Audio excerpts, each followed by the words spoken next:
आज के इस वीडियो में हम class 10th Bihar board geography का लेसन 6 मानचित्र अध्ययन से संबंधित जितने भी क्वेश्चन आंसर बनते हैं उन सभी क्वेश्चन आंसर को एक ही वीडियो में हम डिस्कस करने वाले हैं तथा उसका प्रश्न उत्तर बताने वाले हैं। आप बस इस वीडियो में शुरू से लेकर अंत तक बने रहें। आप वीडियो को बिल्कुल भी स्किप मत कीजिएगा, आपको पूरा इस वीडियो में जानकारी दे दी जाएगी। आपके जितने भी प्रश्न हैं उन सभी प्रश्नों का उत्तर बता दिया जाएगा। चलिए हम अभ्यास के प्रश्न में आ चुके हैं। आपका प्रश्न संख्या फर्स्ट है, कहा जा रहा है ऊंचाबाज प्रदर्शन के लिए, यहाँ पे ध्यान दीजिएगा, 1 नंबर ऊंचाबाज प्रदर्शन के लिए हैचुअर विधि का विकास किसने किया था। ठीक है, तो यहाँ पे हैचुअर विधि का विकास किसने किया था ये पूछा जा रहा है। तो इसका आंसर हो जाएगा लेहमान, यानी कि ऑप्शन ख। ऊंचाबाज का प्रदर्शन के लिए हैचुअर विधि का विकास किसने किया था, तो लेहमान ने किया था। आप कमेंट बॉक्स में बताएंगे कि लेहमान किस देश के रहने वाला था। 2 नंबर प्रश्न में कहा जा रहा है, यदि आपको इसका आंसर नहीं याद है तो आप कमेंट बॉक्स में लिखेंगे, हम अगले वीडियो में उसको बता देंगे। 2 नंबर प्रश्न में पूछा गया है पर्वतीय छायाकरण विधि में भू आकृतियों पर किस दिशा में प्रकाश पड़ने की कल्पना की जाती है। तो जैसा कि आप जानते ही हैं इसका आंसर क्या हो जाएगा, उत्तर पश्चिम दिशा, ऑप्शन ग। ठीक है, चलिए हम नेक्स्ट प्रश्न पे आते हैं। आपका 3 नंबर प्रश्न में कहा गया है छोटी महीन, यहाँ पे देखिएगा, छोटी महीन एवं खंडित रेखाओं की जो ढाल होती है, ढाल की दिशा में खींचकर ऊंचाबाज प्रदर्शन की विधि को क्या कहते हैं। तो जैसा कि आप जानते हैं कि इसे हम हैचुअर कहते हैं। ठीक है, 4 नंबर प्रश्न में कहा जा रहा है तल चिन्ह की सहायता से किसी स्थान विशेष की मापी गई ऊंचाई को क्या कहते हैं। तो तल चिन्ह से किसी भी निश्चित स्थान पर अगर दूरी को माप दी जाती है तो उसे हम स्थानीय ऊंचाई के नाम से जानते हैं, जो कि आपका ऑप्शन क आंसर है। 5 नंबर प्रश्न में कहा जा रहा है, ध्यान दीजिएगा, अस्थारंजन विधि के अंतर्गत मानचित्र में नीले रंग से किस भाग को दिखाया गया है। तो नीले रंग, इसका तो आपको आंसर पता ही होगा, तो इसका आंसर हो जाएगा ऑप्शन घ। जल को नीले रंग के रूप में दिखाया गया है। अब हम लघु उत्तरीय प्रश्न पे आ गए हैं, जो कि आपका पहला प्रश्न में पूछा गया है हैचुअर विधि तथा पर्वतीय छायांकन विधि में अंतर स्पष्ट कीजिए। आप लिखेंगे हैचुअर विधि तथा छायांकन विधि में अंतर निम्नलिखित है। हैचुअर विधि पहले लिख के डैश देंगे, या फिर एक तरफ हैचुअर विधि तथा दूसरी तरफ पर्वतीय छायांकन विधि लिख के लिखेंगे। हैचुअर विधि, इस विधि के अंतर्गत मानचित्र में छोटी छोटी महीन एवं खंडित रेखाओं की आवश्यकता से ऊंचाबाज को निरूपित किया जाता है। ठीक है, ये रेखाएं ढाल की दिशा अथवा जल बहने की दिशा में खींची जाती है। अब दूसरी तरफ लिखेंगे पर्वतीय छायांकन विधि में, इस विधि के अंतर्गत ऊंचाबाज प्रदर्शन के लिए भू आकृतियों पर उत्तर पश्चिम कोने पर से ऊपर से प्रकाश पड़ने की कल्पना की जाती है, यानी कि ऊपर से प्रकाश डाला जाता है, तो इसके कारण अंधेरे में पड़ने वाले, यहाँ पे ध्यान देंगे, अंधेरे में पड़ने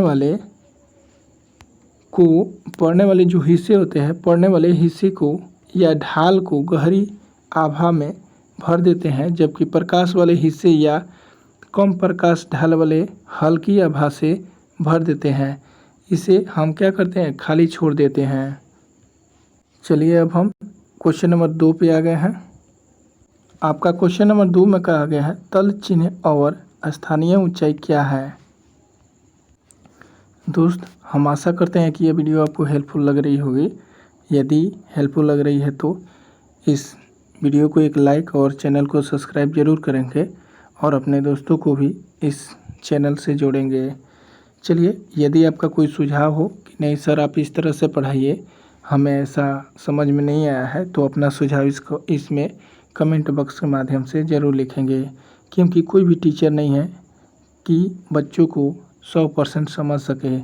हमने वही कोशिश किया है कि आप तक सही कंटेंट पहुंचाए, ठीक है, लेकिन कैसा पढ़ाएं ये हमें 100% पता नहीं है, इसलिए आप बताएंगे कि नहीं हमें ऐसी चीज़ें चाहिए, या फिर और किसी सब्जेक्ट में आपको कोई दिक्कत है तो आप कमेंट बॉक्स में लिख सकते हैं।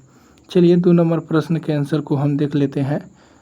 तलचिन्ह वास्तविक सर्वेक्षण के द्वारा भवनों, पुष्पों, खंभों, पत्थरों जैसे स्थानीय वस्तुओं पर समुद्र तल से मापी गई ऊंचाई को प्रदर्शित करने वाले चिन्ह को तलचिन्ह कहते हैं।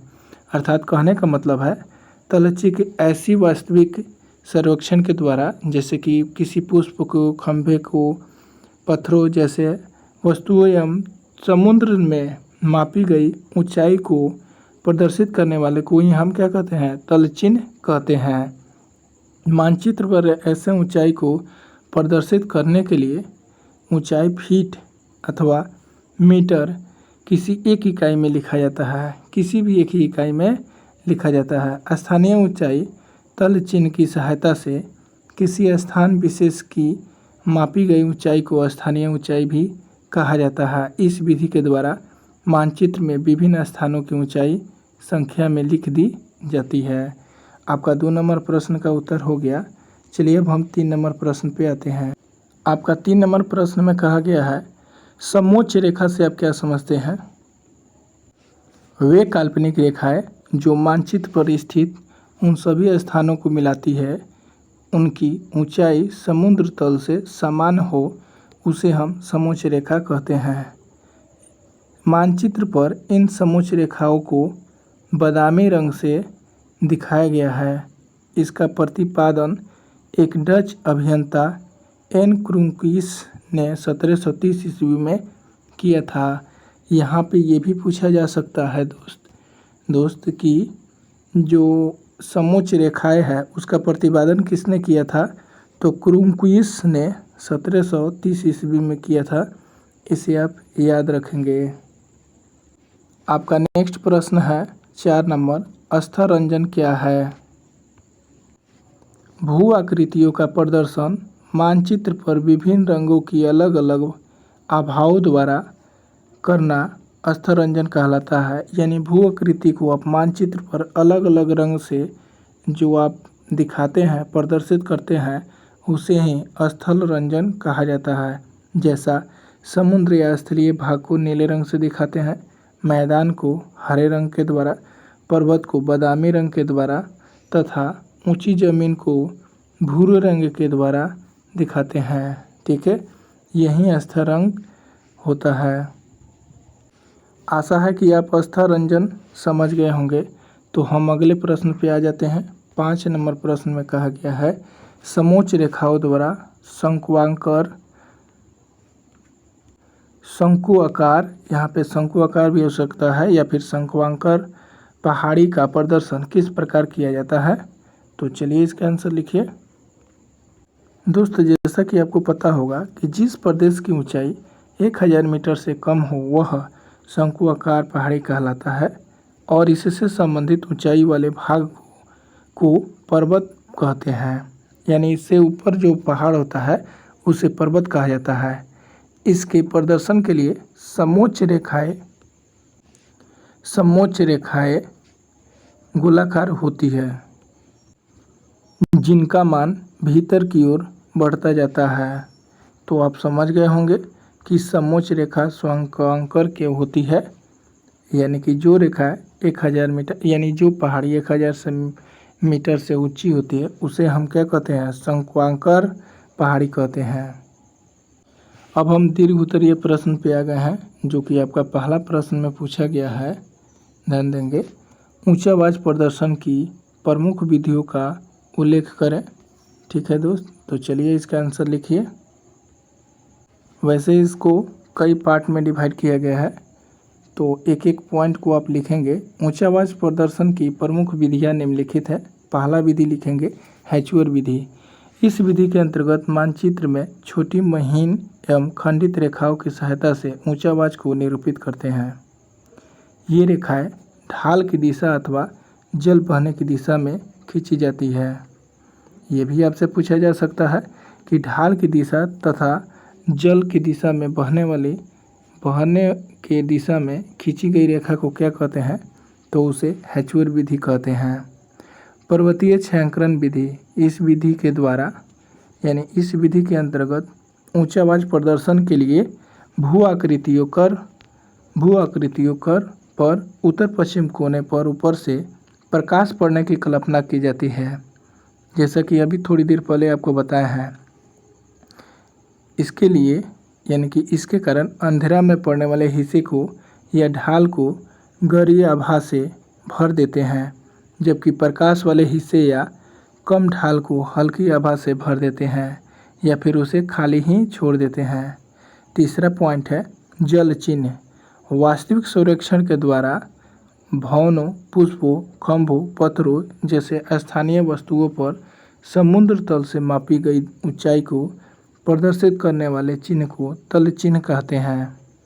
मानचित्र पर ऐसे ऊंचाई को प्रदर्शित करने के लिए ऊंचाई को फीट अथवा मीटर किसी इकाई में लिख दिया जाता है। स्थानीय ऊंचाई तल चिन्ह की सहायता से किसी स्थान विशेष की मापी गई ऊंचाई को स्थानीय ऊंचाई कहा जाता है। इस विधि के द्वारा मानचित्र में विभिन्न स्थानों की ऊंचाई संख्या में लिखी जाती है। तीसरा है ये काल्पनिक रेखा है, काल्पनिक रेखा जो मानचित्र पर स्थित उन सभी स्थानों को मिलाती है, उनकी ऊंचाई समुद्र तल से समान हो समोच्च रेखा कहलाती है। समुद्र तल से समान ऊंचाई वाले रेखा को मिलाने के लिए जो रेखा मिलाती है उसे समोच्च रेखा कहते हैं। मानचित्र पर इन समोच्च रेखाओं को बादामी रंग से दिखाया जाता है। ये पूछ दिया जाएगा कि मानचित्र पर बादामी रंग से रंगी गई दिखाई गई रेखा को क्या कहते हैं, तो उसे हम समोच्च रेखा कहते हैं। या फिर किसे दिखाया जाता है तो उसे समुद्र से समान ऊंचाई को मिलाती है। आगे आते हैं। इसका प्रतिपादन एक डच अभियंता एन क्रूएंकिस ने 1730 ईस्वी में किया था। चौथा पॉइंट में आप लिखेंगे भू आकृतियों का प्रदर्शन। भू आकृतियों का प्रदर्शन मानचित्र पर विभिन्न रंगों की अलग अलग आभाओं द्वारा करना स्तर रंजन कहलाता है। जैसा कि आप थोड़ी देर पहले इस चीज़ को स्तर रंजन क्या है समझे हैं। जैसे समुद्र या जलीय भागों को नीले रंग से, मैदान को हरे रंग के द्वारा तथा पर्वतों को बादामी रंग के द्वारा एवं जमीन को भूरे रंग के द्वारा इत्यादि। पांचवा है त्रिकोणमितीय स्टेशन। इस संबंध इस बिंदुओं से है जिनका उपयोग त्रिभुवन त्रिभुजन विधि एक प्रकार का सर्वेक्षण है के द्वारा करते समय स्टेशन के रूप में उभरा हुआ था। मानचित्र पर त्रिभुज बना करके बगल में धरातल की समुद्र से ऊंचाई लिख दी जाती है। ये क्या होता है, धरातल से कितना ऊंचा कोई स्थल है उसी के लिए त्रिभुज के जैसा बना करके चित्र उसकी ऊंचाई को वहाँ पे लिख दिया जाता है। या फिर पहाड़ पर्वत को भी दर्शा दिया जाता है त्रिभुज के रूप में। आपका छठा पॉइंट है आकृति विधि। आकृति विधि स्थलाकृति लक्षणों से मिलते जुलते प्रतीकों के द्वारा मानचित्र में दृश्य भूमि के प्रदर्शन को आकृति विधि कहा जाता है। जिस प्रकार से आकृति को दर्शाया जाता है वही आकृति विधि कहलाता है। चलिए अब 2 नंबर क्वेश्चन को देख लेते हैं। दीर्घ उत्तरीय प्रश्न का 2 नंबर क्वेश्चन में कहा गया है समोच्च रेखा क्या है। पहले समोच्च रेखा के बारे में जानेंगे। इसके द्वारा विभिन्न प्रकार के ढाल का प्रदर्शन किस प्रकार किया जाता है, तो चलिए हम एक एक करके आंसर को जान लेते हैं। सबसे पहले आप समोच्च रेखा लिख करके डैश देंगे। वे काल्पनिक रेखाएं जो मानचित्र पर स्थित उन सभी स्थानों को मिलाती है या मिला करके खींची जाती है उसे हम उनकी ऊंचाई समुद्र तल से समान हो उसे समोच्च रेखा कहते हैं। समुद्र तल से समान रेखा के मिलाने वाली काल्पनिक रेखा को समोच्च रेखा कहा जाता है। समुद्र तल से, फिर से याद कीजिए, समुद्र तल से समान ऊंचाई को मिलाने वाली काल्पनिक रेखा को समोच्च रेखा कहा जाता है। ये विभिन्न पठार के ऊंचावाच को प्रदर्शित करने के लिए समोच्च रेखा के खींचने या बनाने का प्रारूप अलग अलग होता है। समोच्च रेखा द्वारा ढाल का प्रदर्शन सरलतापूर्वक किया जाता है, जिसका विवरण इस प्रकार है। पॉइंट बना के लिखेंगे। एक समान ढाल को दिखाने के लिए समोच्च रेखाओं को समान दूरी पर खींचा जाता है। खड़ी ढाल को दिखाने के लिए समोच्च रेखा आसपास बनाई जाती है, जबकि मंद ढाल को दिखाने के लिए विभिन्न प्रकार के ऊंचावाच को प्रदर्शित करने के लिए समोच्च रेखाओं के खींचने या बनाने का प्रारूप अलग अलग होता है। समोच्च रेखाओं द्वारा ढाल का प्रदर्शन सरलतापूर्वक किया जाता है, जिसका विवरण यहाँ पे दिया गया है। दोस्त, यहाँ पे हमने चीज़ों को रिपीट कर दिया है। इस पॉइंट को यहाँ पे ध्यान देंगे, इतना पॉइंट को हमने रिपीट कर दिया है, इसे आप नहीं लिखेंगे। यहाँ से आप पहला पॉइंट लिखेंगे, फिर दूसरा पॉइंट, ठीक है। तो हमने यहाँ तक आपको बता दिया है। चलिए यहाँ से लिखिए। जब किसी मानचित्र में अधिक ऊंचाई की समोच्च रेखा आसपास तथा कम ऊंचाई की समोच्च रेखा दूर दूर बनी होती है, तो उसे समझना चाहिए कि इन समोच्च रेखाओं का समूह अवतल ढाल का प्रदर्शन कर रहा है। इसकी विपरीत स्थिति उत्तल ढाल का प्रतिनिधित्व करती है। सीढ़ी नुमा ढाल के लिए समोच्च रेखाएं अंतराल पर परंतु 2 या 3 रेखाएं एक साथ जोड़ कर बनाई जाती है। तो दोस्तों, आपका पूरा आंसर ख़त्म हो चुका है। अब हम फिर जल्द ही नेक्स्ट वीडियो के साथ आ रहे हैं। आप मानचित्र अध्ययन से संबंधित, ऊंचावाच निरूपण से संबंधित जितने भी क्वेश्चन आंसर हुए, उन सभी क्वेश्चन आंसर को आप कवर किए हैं। हम आशा करते हैं कि यह वीडियो आपको हेल्पफुल लगा होगा। यदि आप इस चैनल पर नए हैं तो इस चैनल को ज़रूर सब्सक्राइब करेंगे और बेल आइकन को प्रेस करेंगे, ताकि आगे आने वाला नोटिफिकेशन सबसे पहले आपको मिले और आपका कोई भी क्लास मिस न करें। इस पे बहुत ही महत्वपूर्ण इम्पोर्टेंट सूचना भी दी जाती है। यदि आपके भाई या फिर कोई सरकारी नौकरी की तैयारी भी करता है, तो वो भी इस चैनल से जुड़ सकता है। इसमें उनकी सूचना भी दी जाती है और आप अपने भाई को, दोस्त को बता सकते हैं। तो चलिए हम फिर मिलते हैं नेक्स्ट वीडियो में। तब तक के लिए best of luck. Thanks for watching this video. Take care.